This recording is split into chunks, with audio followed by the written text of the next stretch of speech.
Welcome to the Who Knew podcast with Bruce Lubin. I'm Jennifer Boudneau, the editor of the Who Knew books. Today we're talking everything Easter, from tricks for dyeing and boiling your Easter eggs to everything else you need to know for this wonderful spring holiday. But first, if you've ever felt like you had to choose between getting new blinds or holding on to your life savings, those fears end now, thanks to SelectBlinds.com. Select Blinds won't gouge you like those big greedy blind corporations. Just check the over 170,000 five-star reviews on their site. Shop today at SelectBlinds.com.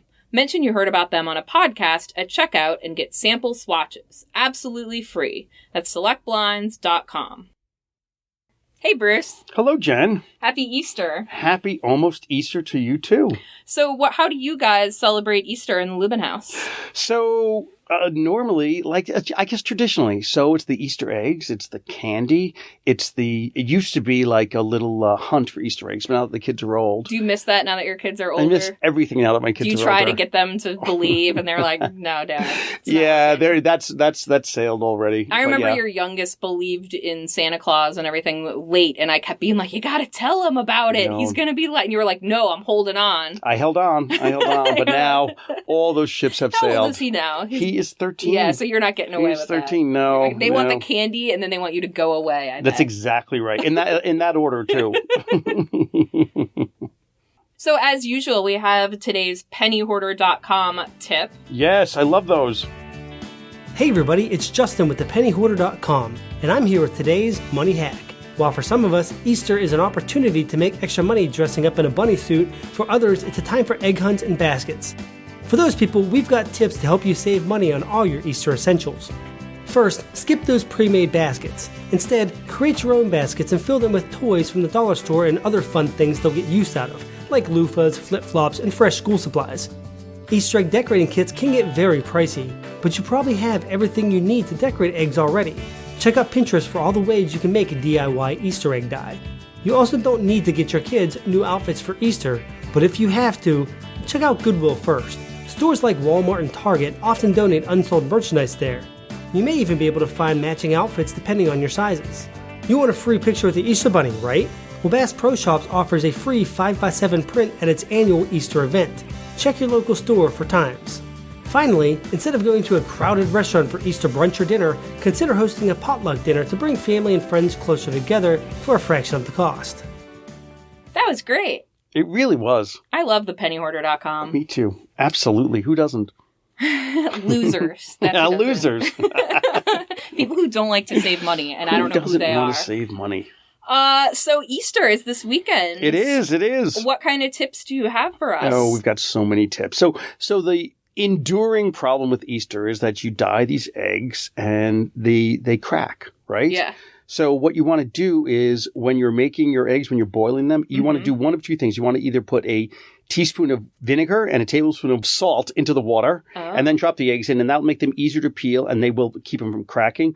Or if you don't have vinegar and salt, improbably, just take the eggs and just rub them with lemon before you boil them. Oh. That's all you have to do. That's a cool And they tip. will not crack.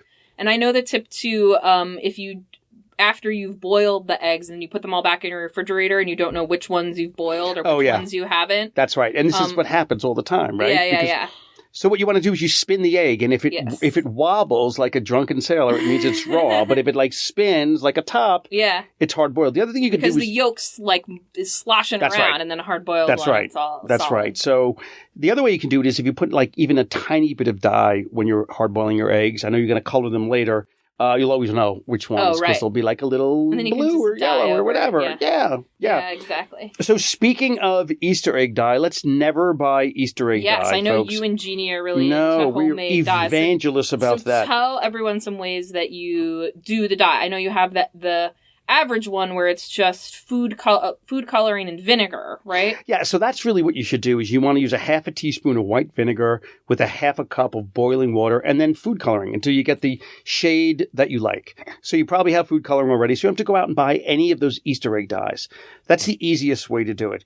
Another way, if you're like old school, if you want to, you can use ingredients from nature. Oh, yeah. So you can just boil grass to make things green. You can use onion skins for yellow and deep orange. You can use beets to make it pink. It's kind of cool. So, yeah, and all natural. One that I saw online that I thought was kind of cool was temporary tattoos, that you can actually put a temp tat onto a hard-boiled egg, and that's a cute way if you have, because that you want to put on. That's right, and it's easy to do, and then it looks like a really sort of funky design. The other thing is, before I forget, is the easiest way to hold eggs, like to display them, is to take like a soda cap and just put the egg in the turn the cap over. It sits upright. Let it sit upright and put the egg in there, and then there you go. That's cool. No more wobbly eggs, Jen. No more. What about when you're, because I have friends that have real little kids, one little kid and one older kid. And it gets kind of messy because you have that weird wire holder thing that comes with the Easter egg die, and you're trying to get the egg in there. So tell everyone about your tip for littler kids. So what we always did when our kids were small is we would just put the egg in like a kitchen whisk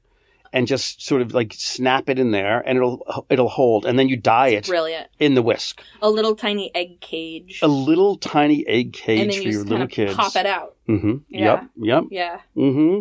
The other thing we used to do is we always... we would have Easter egg hunts, but we'd use those plastic Easter eggs. Uh-huh. One, because if you don't find all of the eggs, it's pretty disgusting when like a real egg goes bad. I feel like you're speaking from experience on that one.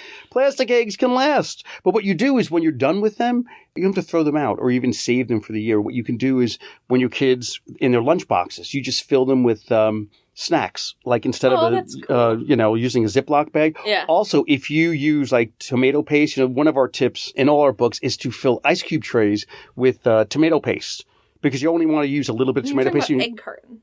You just ice cube trays. Ice cube trays, like when you want to freeze something you're going to use later. I know, but you can use an egg carton too. I thought that's where you were going. No. What I'm saying is you can use your fake plastic eggs. You can put your tomato paste in. You can freeze it, and that's another use for your plastic tomato. That is crazy. You guys are just crazy. No, it's good stuff. It's good stuff. You know what, Jen? I'm coming over. I'm going to freeze some tomato paste. Yeah, I'm going to take a photo of it. Like that. And you will be chagrined when you see how good it works. Yes, you will be. I also like that you say egg like you're from New Jersey. Well, now egg. Why would that be? Whereas I say egg like a Midwesterner. More Easter egg tips. So when you, and this is good for kids too, because it's always a mess, right? Mm-hmm. So you get the dye all over your hands. The easiest way to get rid of that is to spoon like 2 tablespoons of salt into a small bowl, and then gradually mix a little vinegar until you have like a paste, and then rub that on your hands, and it'll be gone. The stain will be gone in like a second. Oh, that's good to know. So it's kind of magic. Get salt and vinegar ready before Easter. Absolutely, as always. Throw it in the water. Always. If you're a regular listener of the podcast, I would hope that you have salt and vinegar in your home ready to use at all times. But if not, you don't, that's right. Rush to the store right now. We're turning the table over. Hopefully you're in your car on the way to the store right now to get the vinegar and salt. So that's it for our Easter tips. Let us know if we missed any or if we have any other spring tips. We always like to feature reader tips on the show.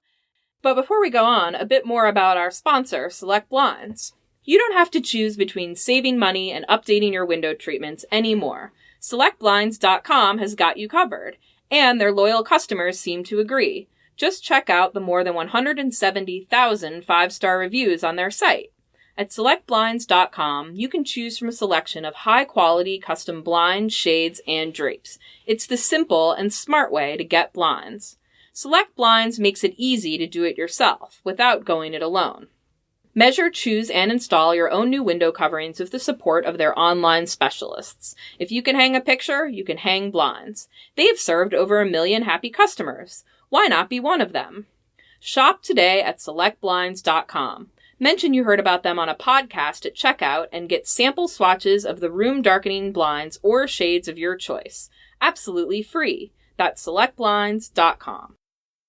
All right, so now it's time for our life hack lightning round. Yay! So people who are new to the podcast, this is the section of the podcast where Jeannie puts a name of a household object on a piece of paper and puts it in an envelope, and then Bruce opens it up, and what do we have today? We have to name as many things as we can involving that object. Interesting. It's tea or tea bags. Oh, okay. So I'm going to go first. Go. if that's all right. Please. So the tannins in tea, as you know, are a natural astringent. So you can use them to tone down swelling, lessen pain. It even encourages blood clotting. So you can use a warm tea bag on canker sores, on toothaches, on styes, on all sorts of things. Ooh, that's a good one. I have one for green tea. If you brew a bunch of green tea and let it cool, it's really good for dandruff. You can put it on your scalp in between shampooing and conditioning. Just let it sit there for like 5 minutes, maybe in the shower, 5 to 10 minutes. Yeah, that's great. I don't know what it is, but it detoxifies and gets the oil out and everything. So here's a tip for when you're done with your tea bags, you don't have to throw them out. So that makes me happy. You don't have to throw anything out. You don't need baking soda to keep your refrigerator, the smells out. You can just take some old tea bags, put them on a plate, put them in the back of your refrigerator, and they will remove odors as well as baking soda. Ooh, I like that How about that? I have one for used tea bags as well. If you make sure they're still damp, and then put them in the refrigerator if you're a breastfeeding mom. This is actually a reader tip that we got. A woman sent it in and said they're great if you have sore nipples from breastfeeding. Just stick them right in your bra. And then they're cool, and then the tannins, too, are, again, good for healing. Well, who knew on that, huh? No one wants that problem.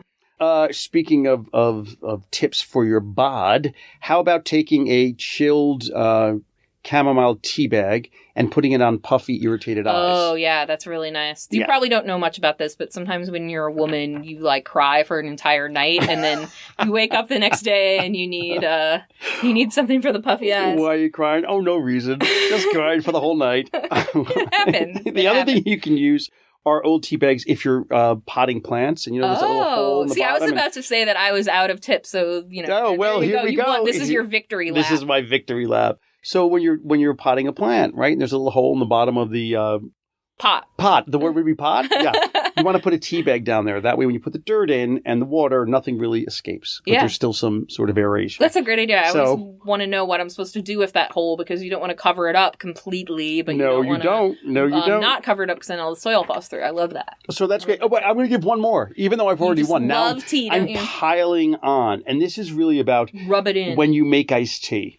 So a lot of times you make it as really cloudy, and all you want to do to make it clear is let it sit at room temperature before refrigerating it. Yes, I remember this tip from one of your books because it kind of changed my life. It's like one of those things where the first time I read it, I was like, who cares if your iced tea is cloudy or not? And then I brewed a bunch of cloudy iced tea, and it really bothered me. And I thought you cried all night, and I cried all night, and I thought I'll always listen to Bruce and Jeannie from now on. Right, yeah. That's great. Well, thank you so much for listening to today's podcast. As always, you can find all these tips and more at quickanddirtytips.com/who knew. You can also find us at Who Knew Tips on Facebook, Twitter, Pinterest, Instagram, anywhere you like to do your social media-ing. And don't forget to leave us a review wherever you get your podcasts, because that always helps us find new listeners, and we love new listeners. Mm-hmm. So stay tuned until next time. We're going to be talking about second uses for everyday items. I love that. I do too. Happy Easter, everyone. We'll see you soon.